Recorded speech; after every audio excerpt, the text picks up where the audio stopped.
Well, Jimmy and JoAnne, tonight we're going to have another episode of Unseen Libya with Jimmy and JoAnne Moriarty. How are you guys? Great. Great. How are Glad you, to be Jason? with you, Jason. I'm very glad to Merry see you Christmas. both. Merry Christmas. Getting close to Happy Christmas time Hanukkah. in Texas. Thank you. Thank you. Do you guys have a tree there yet? We've got plenty of trees around here. They're all 125 to 150 foot, so it's hard to replicate that in the house. Got it. As you know, Jason, we live on top of other people's stuff. Really, there's no room to put a tree in here. So we just enjoy Christmas, ourselves. Plenty of music. Yeah, we play a lot of music and we eat Christmas cookies and we drink, hot buttered rum or something. I don't know. We do whatever we can do. Well, that's nice. You've got each other, so that's important. And Yeah, tonight, we've got another episode with a very special guest joining us, not from Libya, where he was last time. I'm talking about Dr. Mufta Faraj, who has now taken on a new title. Do you want to give us a little information, perhaps, for people who might have missed the first episode with Mufta? Yeah, Dr. Mufta has been appointed the head of the IHRC, which is the International Human Rights Commission out of Geneva. He's been appointed the head of that in Libya, and they call him His Excellency now. We tease him. We say, I guess we have to kiss your ring or your toes or something when we see you next time. And so he is setting up offices. He's got his vice leader or president or whatever is in Tripoli in an office, and he's in Egypt working right now and works with the IHRC directly all the time now. So he's working to get human rights back in Libya when it was taken away by the mercenaries that were brought in, the terrorists. We've asked Mufta to come on tonight to explain what the IHRC is able to do for the human rights violations that have been occurring in Libya since 2011. Specifically, there was a Libyan airplane belonged to the Libyan army that was either shot down or malfunctioned and fell to the ground near Zawiya. The pilot bailed out. As soon as his parachute hit the ground, he was captured by the Al-Qaeda Muslim Brotherhood mercenaries. They started torturing him and abusing him at that minute, and they've got videos out showing them torturing this guy and claiming he's a war criminal, all this other stuff.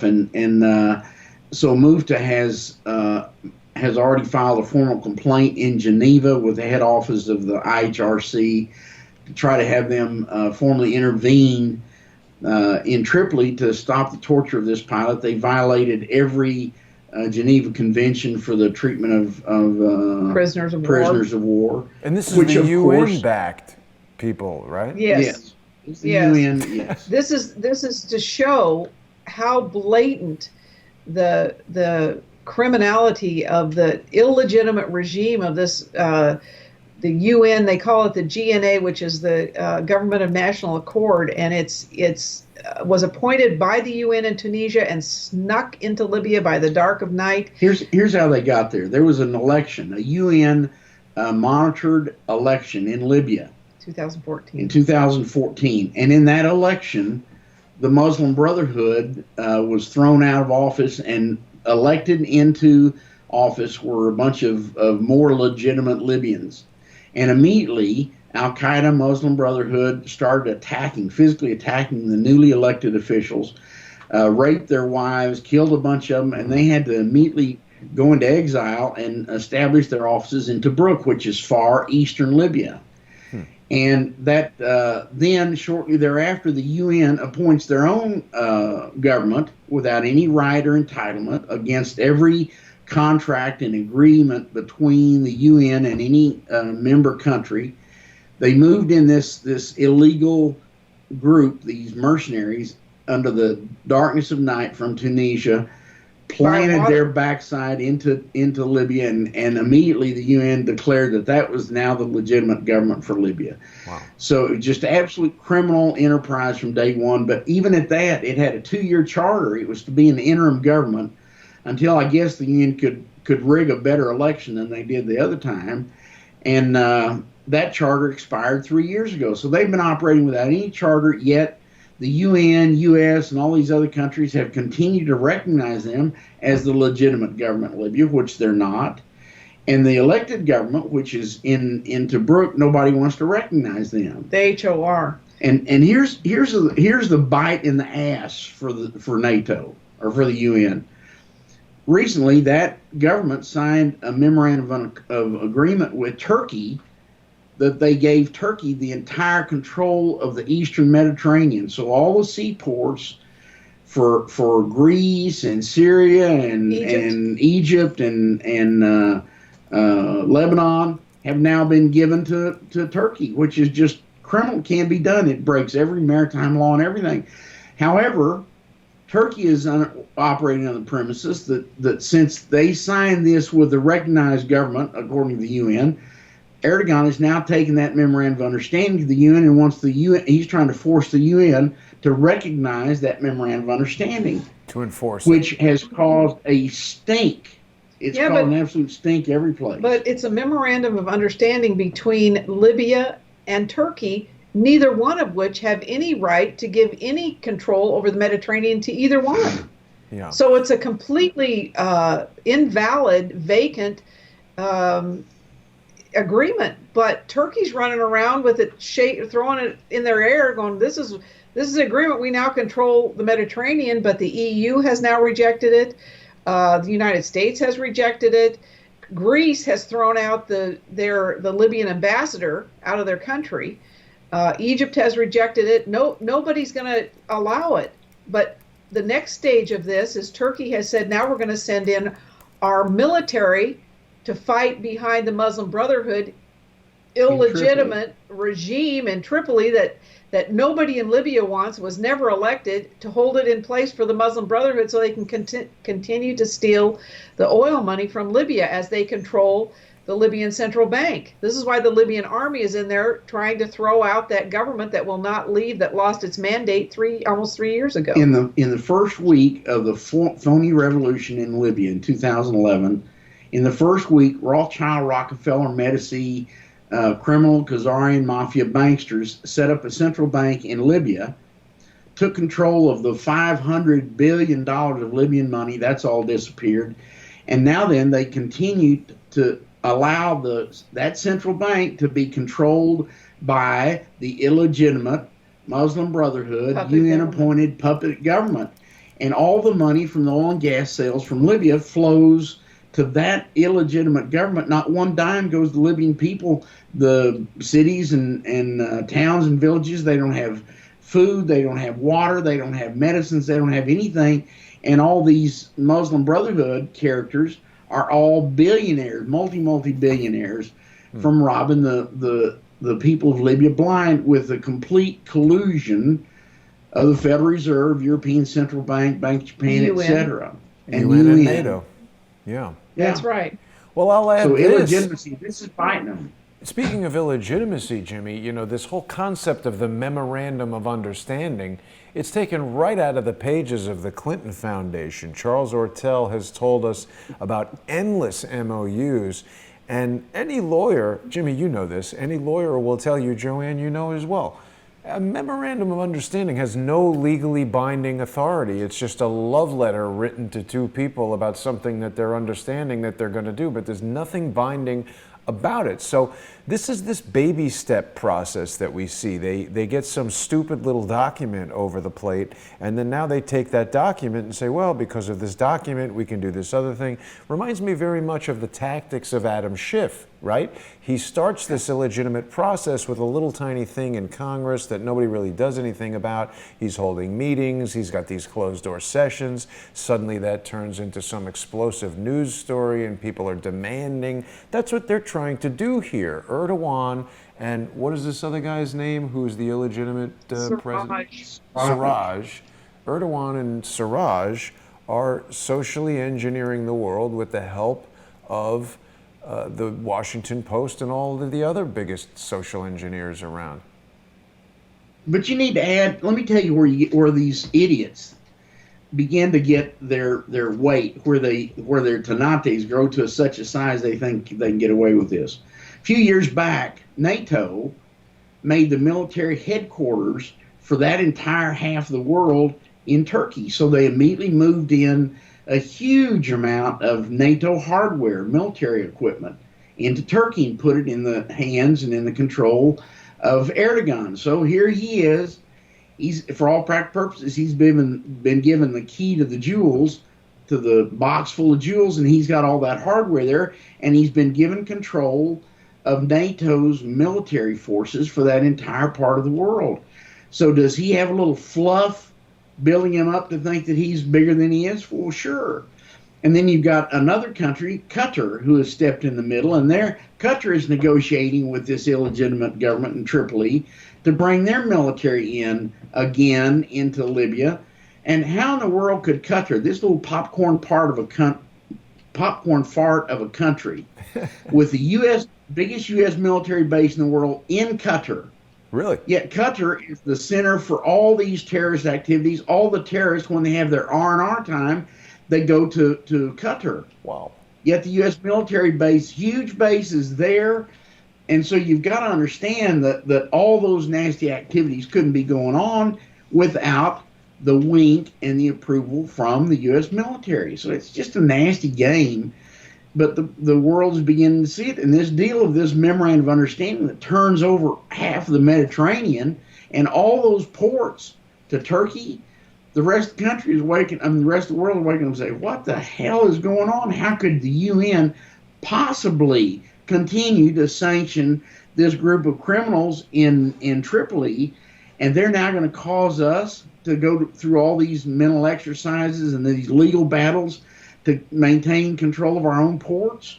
Well, and you know, the Siraj government, first of all and foremost, has no authority, is not authorized to sign any treaties, memorandums of understanding, or anything for the Libyan people. It never was authorized to do that. And at one point, they tried to sign some agreements with France to give them a piece of Libya, and they tried to sign agreements with someone else. There's the criminal Muslim Brotherhood puppet, Siraj.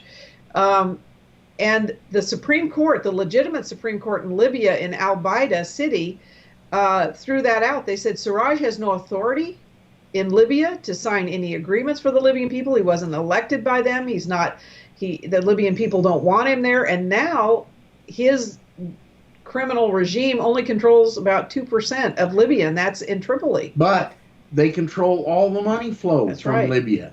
So he has his legitimacy provided to him by the Federal Reserve, European Central Bank, Bank of Japan. All the money from the massive sales of natural gas primarily, but 1 million barrels of oil a day, flows into the central bank in Tripoli, which he has the keys to that vault.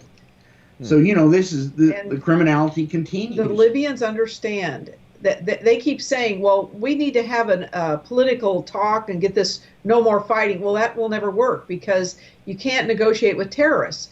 And the Muslim Brotherhood is going to control and steal from Libya until they're actually physically thrown out.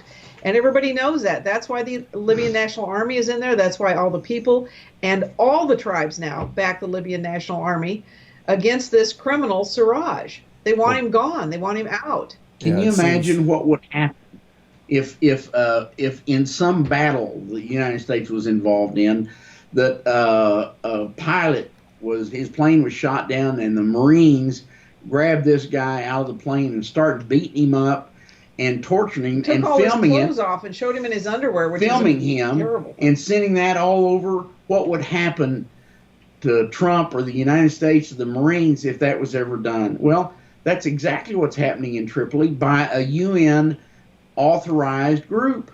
It's really unbelievable.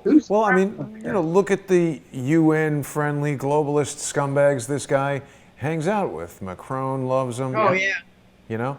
So we're going to be getting into detail on all of this in just about 15 minutes when we start our sponsor-exclusive show on patreon.com/James and JoAnne Moriarty and patreon.com/crowdsourcethetruth. You know, Jimmy and JoAnne, the social engineers have been busily at work. They've struck the main Crowdsource the Truth YouTube channel, so we can't live stream anymore.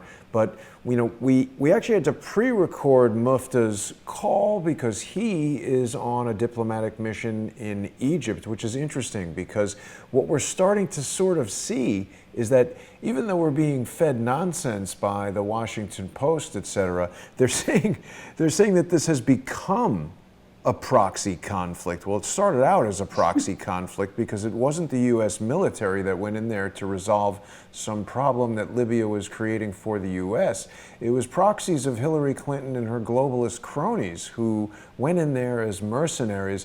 And here we have the lying social engineering rag, the mouthpiece of the globalists, the Washington Post, talking to us about how this battle has become a proxy conflict. Actually, this is coming from Bloomberg. So it's interesting how we see the tactics of the social media social engineers literally mirror the tactics of the mainstream social engineers. You publish it once in Bloomberg and then you republish it, and everybody thinks, well, if Bloomberg and the Washington Post think this is true, it must be true.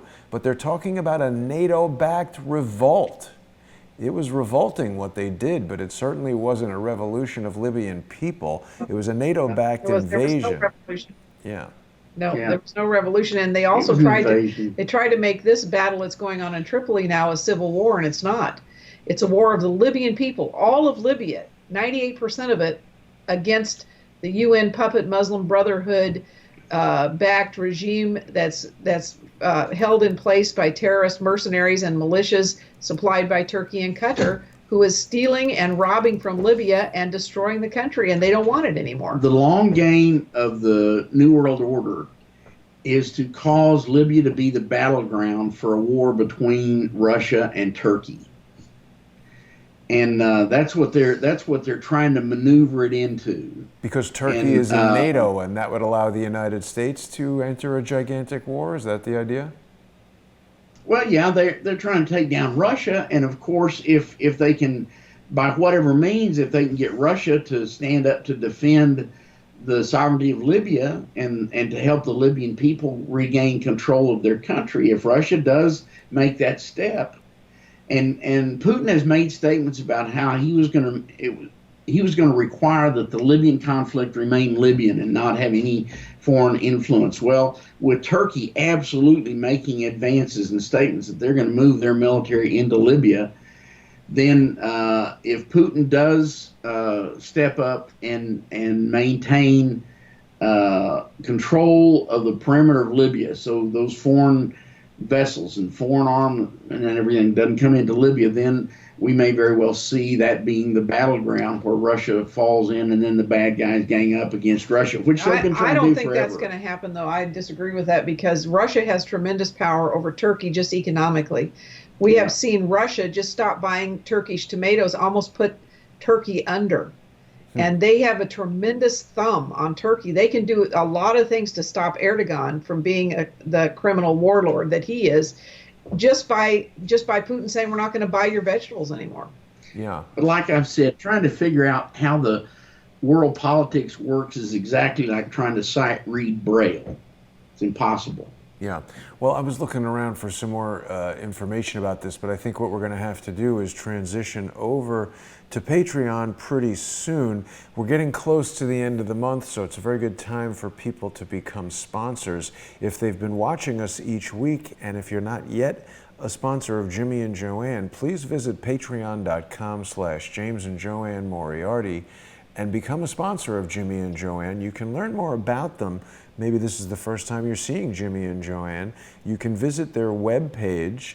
It's LibyanWarTheTruth.com, and you can learn all about their amazing story. They traveled to Libya in 2007 to start a business, which was very successful until the UN and NATO-backed invasion, the US-led UN NATO invasion that resulted in the destruction of Libya. It's documented on their DVD, Escape from Al-Qaeda. Jimmy and JoAnne are the only known survivors to escape being captured by Al Qaeda and near death. It's a riveting story if you haven't heard it. So please visit LibyanWarTheTruth.com. And it's also important to remember that sponsors of Jimmy and JoAnne on Patreon.com/James and JoAnne Moriarty are going to get free shipping on this DVD. The price is $15, and normally it's $5 to ship within the U.S. But Jimmy and JoAnne's sponsors will enjoy free shipping. And it's a good Christmas gift. We've still got maybe time. Can people get it in time for Christmas if they order right away? Sure. Sure. Yeah, Absolutely. we A good gift and a great way to start an argument with your family at Christmas dinner. It's been a while since Thanksgiving, and I know how that goes. Doesn't take much, Jason. It doesn't take much. But listen, we'll see you guys in just 10 minutes on Patreon and Subscribestar. I want to thank everybody for watching, and we'll see you with Mufta Faraj. It's going to be a very interesting conversation. Thanks for watching, everybody. Thank you so much. Thank God you, bless Jason. you.